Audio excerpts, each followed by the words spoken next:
Leicester explosion, 6 hurt as blast destroys shop. 6 people have been taken to hospital after an explosion destroyed a shop in Leicester.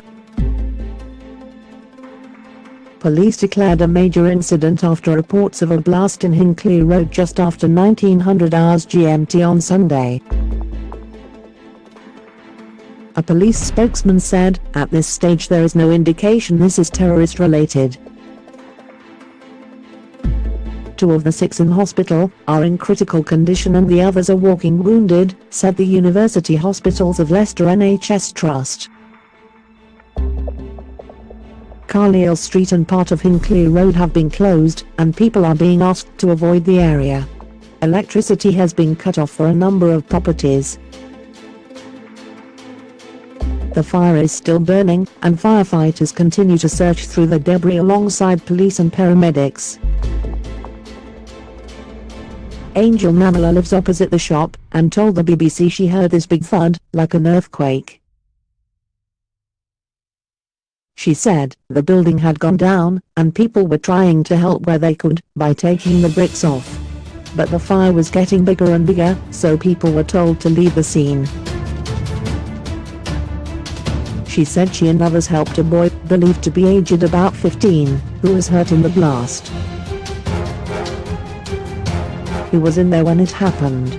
I think he was in the flat above the shop. We were keeping him warm, and assuring him he'd be okay and the ambulance would be there," she added.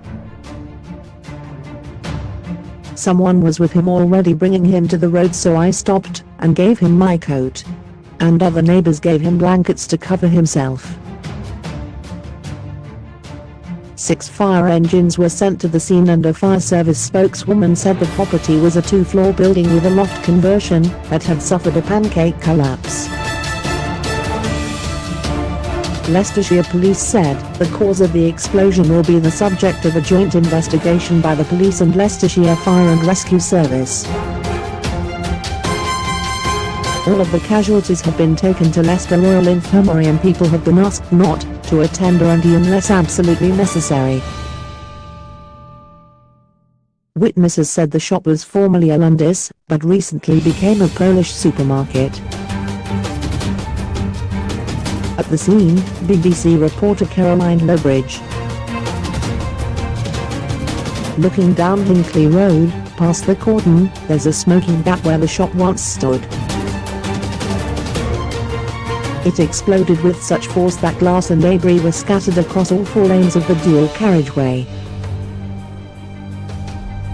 It's a few hours since the blast, but the air is still thick with smoke."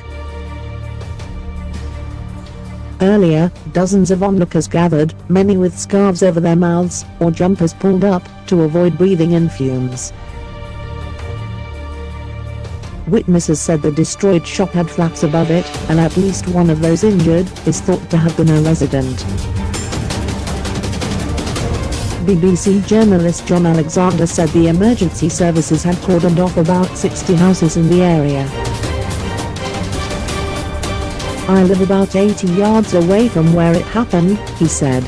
"I felt a tremor, what felt like an earthquake shock, and I heard a very low boom that sounded like a very fast release of pressure. I thought my house was going to fall down on top of me, and all my neighbors have said the same thing." Harish Patney was in a pizza shop 6 doors down when the explosion happened. He said, "I've never experienced anything like this. It sounded like those big, loud boom speakers that people have in their cars, real vibration. The bass sound was so loud that it shattered the car windows. The flames started more or less upstairs, so I thought it must be something to do with upstairs, the flats. My immediate worry was, when I saw the floorboards, or the wood on the floor level, I thought there must be people in the shop trapped." East Midlands Ambulance Service said that crews from the West Midlands and Yorkshire had responded to other 999 calls near the border while they dealt with the incident in Leicester.